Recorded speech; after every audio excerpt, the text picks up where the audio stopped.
Olá vocês, tudo bem por aí? Estamos começando mais um Linkados na Área, um programa de entrevista feito por nós, alunos de jornalismo da ESPM São Paulo. Muito prazer, eu sou Felipe Dorini. E eu sou Luiz Gattai. No programa de hoje, vamos falar sobre alcoolismo na juventude.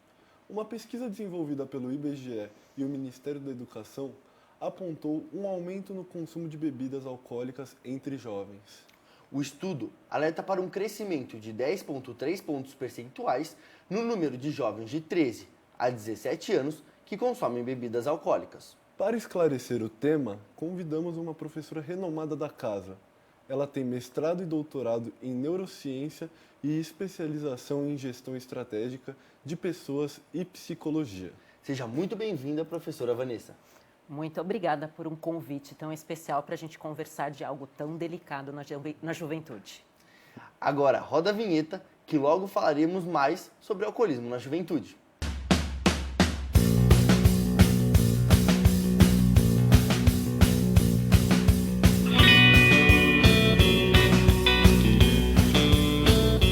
Por que os jovens estão consumindo tanta bebida alcoólica atualmente? O que eles mais consomem?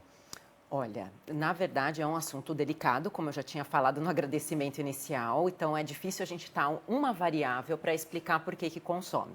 Mas pensando na neurociência, tudo que a gente consome, tudo que a gente busca no ambiente é para satisfazer as nossas faltas internas. Então, tem uma questão emocional e tem uma questão sobre as nossas necessidades, que vai desde a biologia até questões psicológicas. Então, com certeza, o consumo ele está ligado às nossas emoções e algumas questões psicológicas que talvez estejam um pouco desequilibradas. Então, esse seria o principal, vamos dizer, alicerce para o consumo de álcool. O problema do consumo de álcool, na verdade, hoje pela OMS, é a quantidade de consumo em pessoas cada vez mais jovens. Então, a quantidade é um fator de alerta que está preocupando e é um problema de saúde pública. Vanessa, como você vê o aumento do consumo de álcool entre os jovens? Então, os jovens, eles estão numa faixa que a gente chama de adolescência do ponto de vista sociocultural, mas também envolve a questão da puberdade, tá? Então, eles estão numa época de experimentação. E o álcool, se a gente pensar numa dose, a OMS, ela avalia que uma dose de álcool, vamos dizer que ela não traz um prejuízo para a nossa questão de funcionamento cerebral. Então, uma dose equivaleria o quê?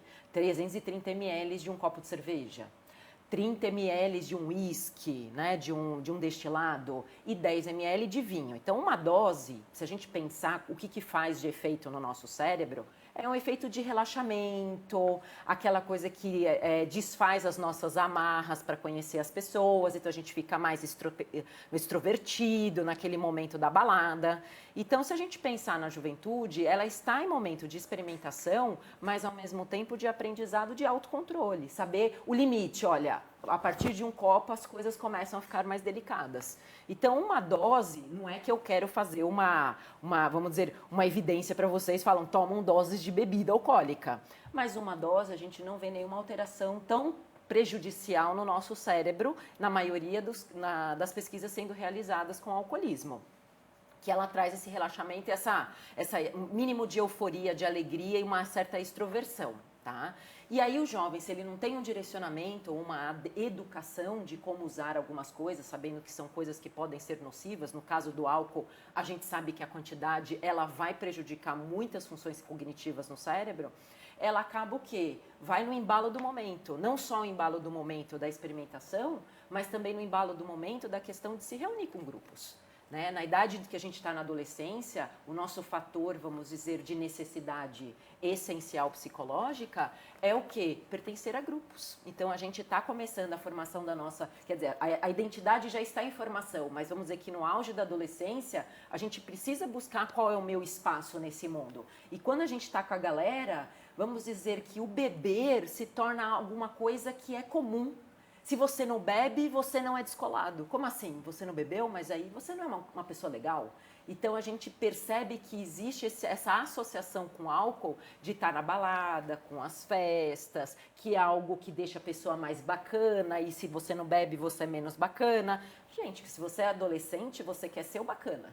Eu quero pertencer, então eu quero ser o bacana. Então você percebe que tem um alicerce psicológico e biológico que nos motiva a seguir para esse caminho.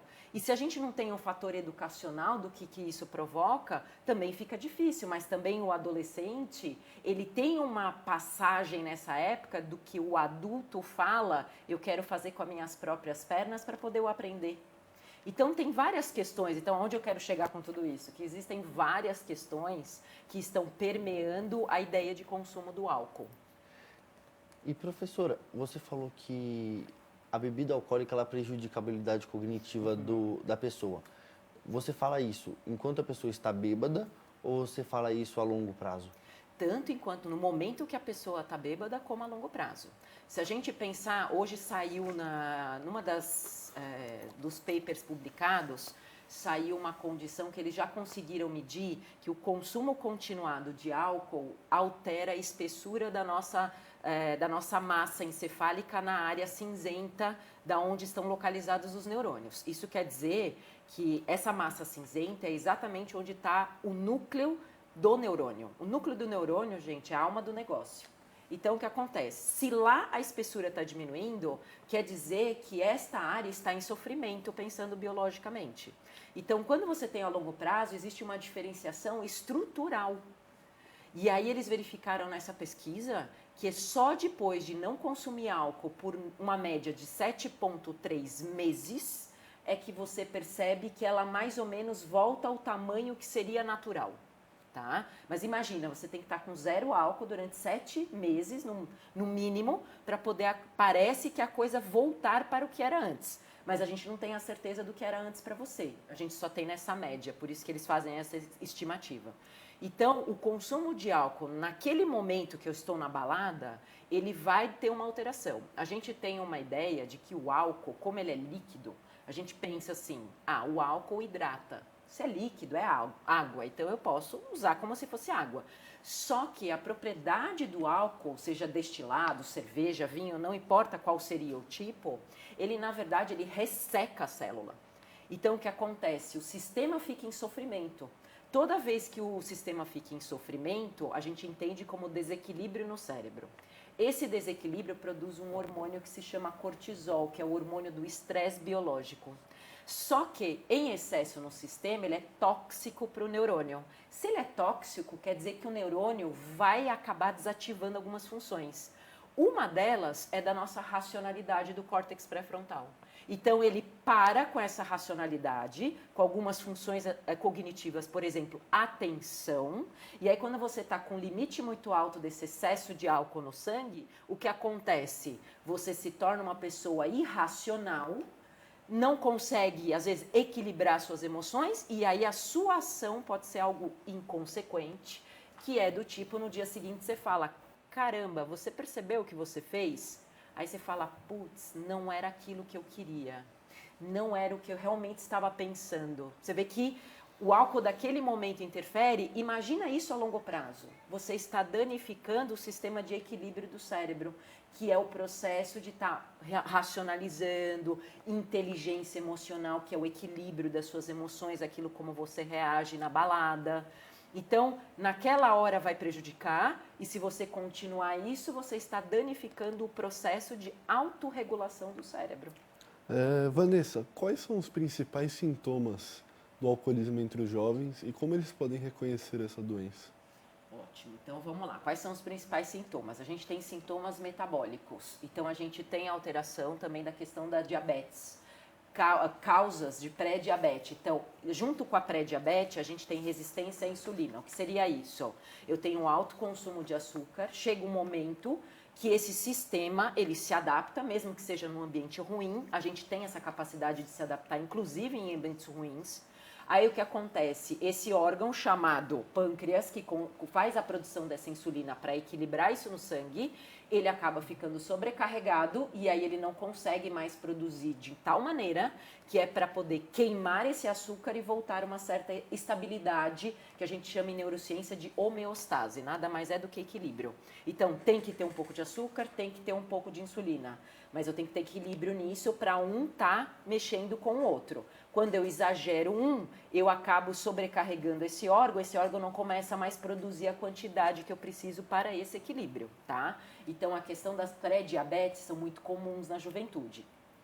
Outra coisa que acontece também é a absorção, pensando no trato digestivo mesmo. Então, a gente tem um aparelho digestivo, esse líquido ele vai passar no aparelho digestivo e ele pode, por causa da questão de ressecar células, ele pode alterar tanto o funcionamento gástrico, então pensando nesse ácido que vai diluir toda a alimentação, a nossa nutrição, e ele também vai ter um fator primordial que é no nosso intestino. Então, alterações intestinais, né, a gente conhece hoje, pensando na nutrição, a disbiose, então uma alteração dessa química intestinal, então esse intestino ele não vai estar mais consumindo esses nutrientes de outros alimentos que são essenciais para a nossa sobrevivência. Então, pode danificar todo esse trato digestivo. Outra coisa tem a ver com o cérebro, então ele mexe também com a parte química do cérebro, então ele vai alterar também a química dentro desse sistema. E aí o que acontece nessa química alterada, então isso pode alterar a nossa motivação biológica. Então, a nossa motivação biológica ela é encabeçada pelo hormônio chamado dopamina. A diminuição da dopamina também tem uma diminuição da sensação de prazer. Então, chega com excesso do álcool, você começa a sentir assim, aquela balada não tá mais legal. E aí, o que você tem de contraponto dessa pessoa? No começo, ela é super baladeira, bebe, acompanha todo mundo. Aí, essa pessoa começa a ficar mais isolada. Ela começa a ficar mais em casa. Aquela balada já não dá mais o mesmo prazer que dava antes. Então, isso é um reflexo também pela alteração de dopamina. Outra coisa que acontece, já que envolve o córtex pré-frontal, é o sistema de atenção. As pessoas acreditam, depois de algumas doses a mais, que ficam com superpoderes da Marvel e achando que está com uma atenção maravilhosa. Não, na verdade não. Você está desequilibrando o seu sistema de atenção. Então, desequilibrando o sistema de atenção, você pode ter sintomas que as pessoas confundam com o famoso TDAH. E a pessoa vai acreditar que tem TDAH e, na verdade, ela tem um distúrbio que deu uma disfuncionalidade no sistema atencional pela bebida, pelo consumo excessivo de álcool. Então, a pessoa ela não consegue se concentrar na sala de aula, quando você está conversando com ela não te dá aquela devida atenção, aquela troca de olhares, então você vê que parece que a pessoa está viajando um pouco. E outra coisa que é muito comum na juventude é o quê? Vamos dizer, ela desequilibra o nosso órgão que ajuda na inteligência emocional, no equilíbrio emocional. Então, às vezes, essa pessoa, depois de um consumo excessivo de álcool, ela fica mais reativa, ela fica mais agressiva, porque ela tem um desequilíbrio que é da função desse controle emocional. Então, a pessoa que você fala, gente, mas você não era assim, era uma pessoa que parecia calma. E outra coisa que acontece também é aumento da ansiedade. A pessoa fica mais ansiosa e fala assim, mas eu não era assim. Mas, de repente, tudo começa a ficar um pouquinho mais desconfortável. E aquele grau de ansiedade que é natural para o ser humano, ele tem um descontrole e aí isso acontece em vários cenários do dia a dia da pessoa. E, professora, quais são os riscos de uma pessoa tão jovem beber e como esse consumo de álcool pode afetar a saúde da pessoa a longo prazo? Então, vamos lá. O que a gente tem de informação hoje através de pesquisas científicas? Se você consome um ilícito, o álcool é um ilícito, com menos de 14 anos, você acaba danificando o que a gente chama de janela de oportunidade no cérebro. O que seria uma janela de oportunidade? Do nosso nascimento até o nosso envelhecer, a gente tem alguns momentos da vida que são o quê? Estimulados por um alto metabolismo. Isso aumenta a plasticidade. O que é plasticidade? É a capacidade do cérebro modificar as suas conexões. Então, quer dizer que tudo que a gente aprende não é fixo, ele é orgânico, ele pode se mudar ao longo da vida. Por isso, hoje a gente fala de aprendizagem ao longo da vida. A gente está sempre aprendendo, desde que nasce até o envelhecer. Então, há possibilidade de mudanças, tá? Mas a gente tem janelas de oportunidade. Então, se a gente pensar até os 14 anos de idade, a gente tem muitas janelas de oportunidades. Se eu perco essa janela de oportunidade, que é o máximo que a pessoa consegue ter o aprendizado, dos autocontroles, para ser um adulto funcional, o consumo de álcool, ele deprime isso, ele retarda isso. Só que uma vez que você passou daquela época da janela de oportunidade, infelizmente, eu vou falar uma palavra muito dura, você perdeu. Então, tudo que você tiver que aprender daqui para frente, ela requer o quê? Um objetivo, um propósito. Se não tiver um propósito muito claro, dificilmente eu vou me apegar a isso e querer essa mudança. Eu vou buscar o que é mais confortável, o que é mais fácil e rápido. E às vezes, tirar um hábito não é fácil, muito menos rápido e muito menos confortável. Então eu vou querer o quê? Não vou para esse canto. Eu vou querer algo que é confortável, rápido e fácil. Então, se eu perco essa janela de oportunidade, todo o aprendizado dali para frente vai ser mais demorado, mais difícil e mais dolorido. Então, até os 14 anos de idade, a gente tem muitas janelas de oportunidade. Quando a gente passa, então, dessa pré-adolescência, adolescência até o envelhecer, a gente tem janelas, mas elas são pequenas, então elas são curtas e elas são muito dispersas de acordo com o nosso envelhecimento. Então, se eu consumo álcool ilícito antes de eu estar completamente maturado o meu funcionamento biológico, então o meu funcionamento biológico ele vai estar prejudicado, o que a gente chama que ele vai estar disfuncional. Então, se a gente fala assim para você, você consumiu álcool antes dos 14 anos, então você vai ter um déficit cognitivo. As pessoas ficam apavoradas, né? Já começa a falar demência, um tumor, professora. Não. Mas aquela função que ela seguiria o seu roteiro de acordo com aquela idade, por causa do álcool, o álcool foi um bloqueio, esse bloqueio vai atrasar o processo de desenvolvimento. Então, o que você tinha que desenvolver com 12 anos de idade, talvez você só consiga se desenvolver com 25, 30 anos de idade. Então, tá vendo o atraso? Por isso, déficit cognitivo, aquela habilidade do cérebro que você tinha oportunidade daquela época ser mais rápido, porque tem uma questão biológica por trás que facilita isso, por você ter bloqueado com álcool, as coisas vão ser mais demoradas. E normalmente a gente fica mais triste, né, nessa situação, de ser demorado e falar assim, eu não quero, eu prefiro ficar aqui no meu conforto. E qual é o papel da família neste momento? Olha, o papel da família, eu diria que não é a única, mas eu diria que ela é essencial. É a família que tem uma função de cuidadores, tanto função materna, função paterna, que são os adultos, que vamos dizer, eles já experienciaram muitas coisas na vida, e eles vão pegar esta criança, que ela não sabe o que é esse planeta, ela não sabe o que é essa sociedade, ela não sabe o que é beber, o que é ilícito e o que não é ilícito. Então, esses adultos são as pessoas que vão dar o direcionamento do caminho que vai ser, eu nem diria certo ou errado, porque isso, se a gente for fazer uma discussão sociológica, antropológica, talvez a gente entre para uma outra vertente de discussão. Mas a gente vai para um caminho construtivo ou um caminho destrutivo. Então, esses seres adultos, vamos dizer que eles têm repertório para direcionar essa criança que não sabe muito bem o que está fazendo neste local. Então, ela precisa de uma pessoa com mais experiência para dar esse direcionamento. Por isso que eu digo que é essencial. E a criança, ela precisa de referência e parâmetro. E quem que é referência e parâmetro? O adulto. O adulto tem esse grau de importância. Então, é essencial o adulto. Nesse caso, eu estou falando a família, mas os adultos também, por exemplo, da escola. Esses professores, essas pessoas que acompanham essas crianças desde pequenininhas.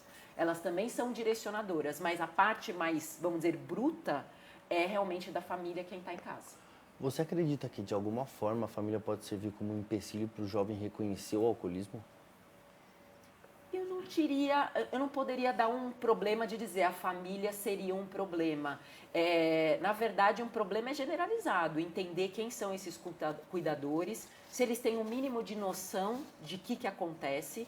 E eu já vou dizer de antemão, as pessoas não têm muita noção, não é só Brasil, eu estou falando no mundo mesmo. Então, esses pais, o que seria ideal? Que antes de ter um filho, fazer uma capacitação de como ser pai e mãe. Para dizer, olha, eu preciso saber o desenvolvimento psicológico, o desenvolvimento do cérebro, para ir dando direcionamento. A gente, mais ou menos, está aprendendo no meio do tsunami. Então, assim, a gente vê, a OMS vem e fala, olha, pelos estudos, a partir dessa idade, não, a gente tem que direcionar, as políticas públicas também nos ajudam, a saúde pública também nos ajuda, mas meio que a gente está aprendendo no meio do problema. A gente está no meio do experimento, porque a gente não tem nada prévio, né? A questão da ciência, ela é maravilhosa, mas ela tem isso. Normalmente, ela ocorre muito durante o fenômeno. E a gente só vê, vamos dizer, o problema que deu daqui 5, 10 anos. Que aí você vê, nossa, como consertar o que deu lá atrás. Então, às vezes, vamos dizer, aquilo que causou sofrimento vai causar um aprendizado no presente e no futuro. Mas a gente está num momento de várias pesquisas pensando na questão cerebral. Então, o que eu gostaria é esse processo educacional, tanto educacional das crianças, desses educadores que vão estar cuidando, desses adultos que também vão estar cuidando da criança, né, das pessoas que estão em volta dessa criança. Então, eu vou puxar uma sardinha para a educação. A educação, ela tem um fator muito importante. E não só a mídia. Então, vamos dizer, o jornalismo, ele tem um fator muito importante na questão de como vocês vão comunicar com as pessoas. Então, a forma como você comunica, você também está educando a pessoa que está do outro lado da telinha. Então, a gente tem que ser muito claro, trazer profissionais para ajudar no entendimento, a gente saber por pesquisa, entender o assunto, não entender o assunto, vamos tentar abordar de uma maneira diferente, em canais diferentes para as pessoas entenderem, para ajudar no processo educativo. Então, isso é necessário. Vanessa, infelizmente nosso tempo acabou, mas muito obrigado por aceitar o convite e fazer a gente entender um pouco mais sobre o tema. Muito obrigada pelo convite novamente. Sempre é um prazer estar com vocês. Muito obrigado por aceitar nosso convite, Vanessa. E eu gostaria também de agradecer a toda a equipe do Linkados e a nossa orientadora Eide Vargas. Se você quiser ver outros programas do Linkados na área, é só entrar no site do portal de jornalismo da ESPM São Paulo, www.jornalismosp.espm.edu.br. Até a próxima edição!